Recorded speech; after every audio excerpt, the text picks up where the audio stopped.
Kwa wale ambao tutaitwa JW, basi tujiandae kisaikolojia, maana kama unavyoona hapo kwenye picha ni mafunzo makali sana na wanafanya vitu vya nguvu sana.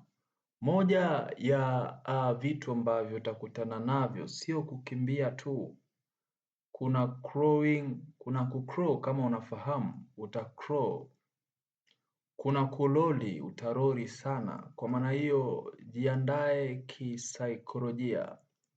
Jeshi siyo sehemu ya mchezo, kwa hiyo itakujenga uwe na nidhamu ya hali ya juu. Nadhani unaona kwenye marejeo ya picha hapo ni vitu vingapi wanafanya.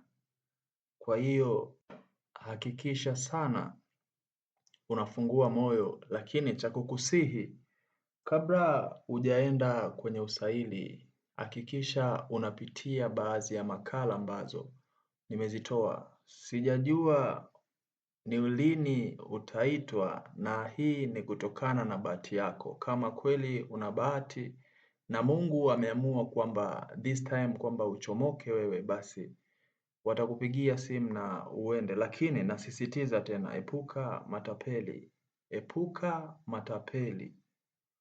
Lakini jipange, ukipigiwa simu ukaenda kwenye usaili na ukatoboa, kijana jipange, my sister jipange. Jeshi sio sehemu la mchezo, na wale ambao wamepita JKT wanajua kwamba jinsi gani jeshi linaendesha mambo yake, liko systematic, strong.